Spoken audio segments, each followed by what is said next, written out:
Hey guys, what is up? I am here on Orgozoa finally. I know this video's been taking some time. We've been progressing Ajara the last couple weeks, and I've just been super focused on that, um, as well as starting to push some Mythic Plus. So some of those videos will be coming soon, but I do finally want to cover this fight for you guys because I know a few of you have been looking forward to it. This is a pretty tough check. I think this is a big step up from Ashvane.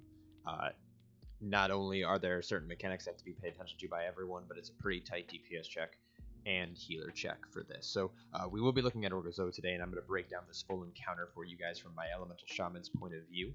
I will actually be walking through my progression kill. I haven't really had any great farm kills that I want to show you, and I've been messing around with some different builds. I've been playing Resto as well, so I will be looking at the very first progression kill. So it isn't perfect, it's not super clean, but I'm going to be spending a little bit more time than usual on this fight because there's a lot to go over, and it is about an 8, anywhere between a 7 and 9 minute fight, depending on your group composition. So I'm going to be going over the build that I use for this boss, which mainly prioritizes single target, though there is an AoE build. It totally depends on your composition. If you're running a certain amount of casters or melee DPS that have a lot of passive cleave, you'll probably be doing single target. If you're running a comp that has more single target DPS, you might want to switch to an AoE build. But this is totally up to your composition and to your best judgment, so I will go over both builds briefly, but I will be covering the single target playstyle. So for talents, we're going to be running Echo of the Elements, Totem Mastery, Spirit Wolf, Master of the Elements, Windrush Totem, Surge of Power this time around, and Stormkeeper.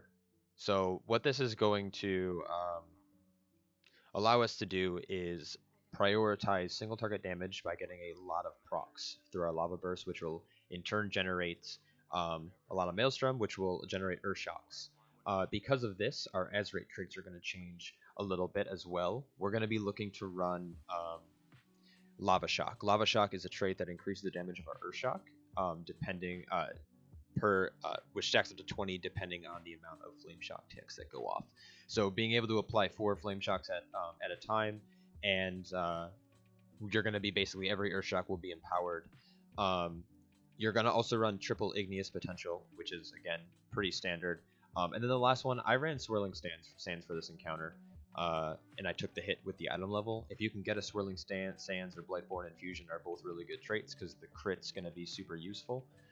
If not, another good one is Natural Harmony. You can always run that. Loyal to the End, Undulating Tides. Some of these are decent, but having that extra crits for some fat Earth Shocks are going to feel really, really good on this fight. So those are the ones you're going to be wanting to look towards. Now for the AoE build, you're going to be running the same set of talents, but instead of running Surge of Power, you're instead going to be running Primal Elementalist, and basically using this on cooldown, preferably when there's adds up to get big meteor damage and more Maelstrom generation for Earth Shocks.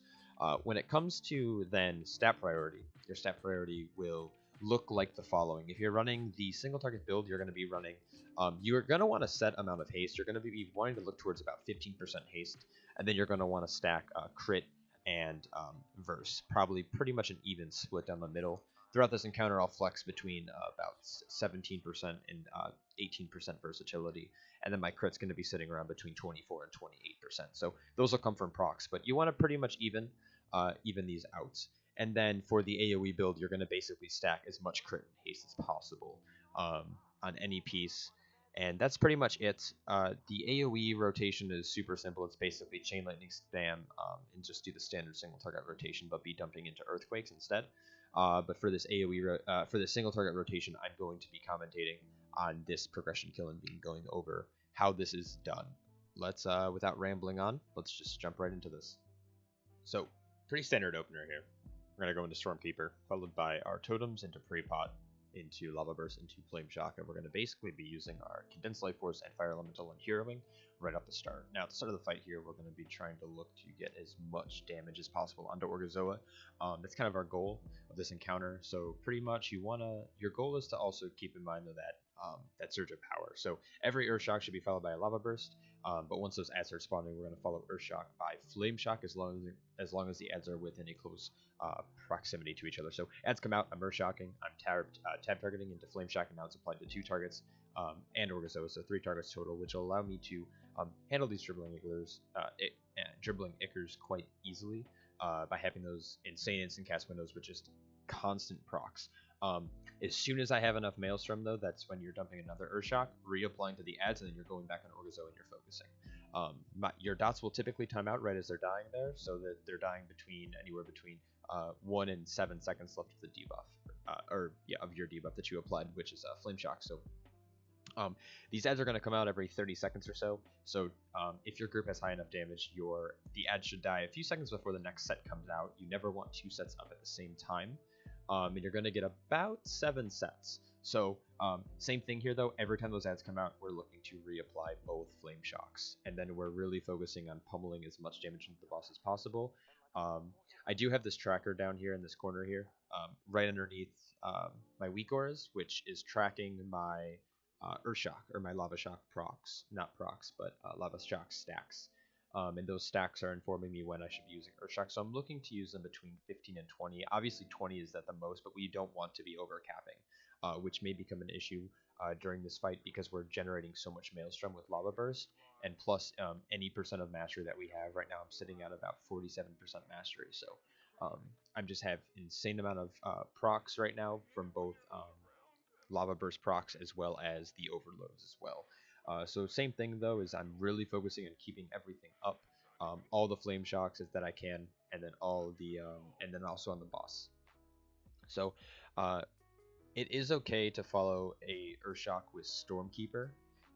We don't normally want to do Lightning Bolt, but because the Stormkeeper is obviously an empowered Lightning Bolt doing 200% damage, which can also overload, Lava Shock will allow it to overload an additional time. Sometimes if your stacks are high and you don't have enough Maelstrom, you can feel free to dump a Stormkeeper into a Chain Lightning as long as the ads are within range. Just because Orgozoa is large, his hitbox is actually not that big, so you want to be careful because it can be deceiving that the ads are closer than they actually are. So we do have this debuff incubation fluid, so we're starting to position ourselves outside. Our group decides everyone has a specific spot in the room, and no matter when you get the debuff, you always go to that spot, even if you're the furthest player away, but you're the first one that gets it, you're still going to go all the way to your spot. Classes mostly have a lot of mobility. Shaman suck, and I unfortunately did pick kind of a farther spot away. I should have tried to figure something closer, but I like knowing that I'm against the wall, so I can only be fucked on one side if I'm going to get fucked at all. But every time it comes out, we're having to move. At this point, it's almost on everyone, so I did pop into Ghost Wolf Flare to get out of group, and then Dribbling Ichor comes out. So I should be stacked up with the group. I'm going to start making my way over, and if I'm going to get low, I'm going to be looking to pop Astral Shift. So if you do get low for whatever reason, be really aggressive. The phase 1 is where all the damage is going to be. Phase 2 is kind of chaotic, but if you can see past everything and just focus on the boss, it's not too bad. But this first, there's a reason we're heroing at the start of the fight and not the later half. So again, last Arcane Current here, we're all spreading out. I get to Ghost Wolf just to making sure I'm getting there, and then the boss is going to phase at 40%. So I'm looking to drop Windrush. Windrush Totem is going to help. Since this fight, since this kill video, this is actually our very first prog kill. The fight has been nerfed in a few ways. Orgozoa now doesn't sprint down the platform; he kind of like jogs, so it's easier to keep up, and you have a little bit more time to get down. So I got hit up there, which was kind of scary. But we are running actually 2 shamans, so we had a second Windrush there. And while I'm running down, I'm looking to DPS these ads to make sure they're getting down. Shamans specialize in prioritizing targets, so making sure my flame shocks are active on everything, and making sure these Zoetroids are going down nice and evenly. So it was a little close call here. They kind of went down for our part, and our paladin didn't know if he was going to make it. He does live here, but as soon as this happens, we get to the bottom. I'm popping fire elemental. I'm going right back into my rotation, doing as much damage as possible. The ads will start spawning here. The Zoetroids, though, they spawn a little bit more inconvenient down here. They don't spawn near each other, and they come in at staggered times. So I normally wait to apply my flame shocks until they're kind of stacked up a little bit more. So I will be looking to do that here probably on the next Earthshock. And then once you're gonna pretty much ignore ads. So normally you will want to get ads down, but again, we have a specific assigned people in our composition to do that. So I'm just looking to focus on doing the boss. It's really hard not to pop a chain lightning or two, but I know it's my role to do as much single target damage as possible.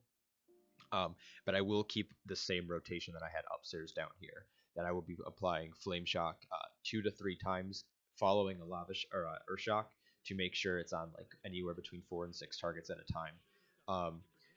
We have a kick rotation for some of these ads. I'm not in that kick rotation on this kill, so I am just purely focusing the boss and making sure I'm doing as much damage as possible. So they will die at stagger times. Just kind of always keep an eye on these ads. I have them on my screen. Like I want them in sight, but I don't want to be facing them.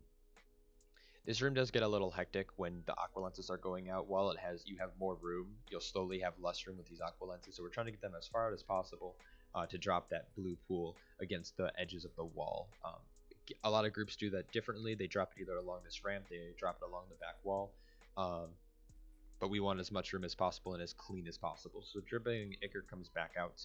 Again, we're using some of these instant cast windows, we're trying to maintain the mobility, and we're just trying to Earthshock pretty much as soon as I can. Ads will come out again. We're going to actually ignore this set for the most part. The only people who will be cleaving onto these are people who get increased single target damage. I do drop Windrush here so people can get out quickly. I don't have dribbling Ichor down here, or not dribbling Ichor, the incubation fluid, so I can kind of just turret, which is exactly what a Shaman wants to do. Making sure we're still applying debuffs to ads and just pummeling the boss. We're reaching about that 22 mil mark left, which is 10%. So we're kind of getting excited here, but we're trying to focus at the same time. So kick rotations are still going out. Ads are relatively being ignored. As you can see, most of their healths aren't going down. We have a few Zoetroids that are going to be killed off and soaked, but for the most part, the rest of the ads are staying up. It does get a little spicy, as you can see here. We're blowing DRs. We lost a few people there. We lost 2 DPS and a healer. It's not an issue. A lot of our kills still haven't been clean, even now that we've had this boss on farm. For whatever reason, there's just a point in the encounter that there's just a lot of damage coming out, and we can't really do anything about it.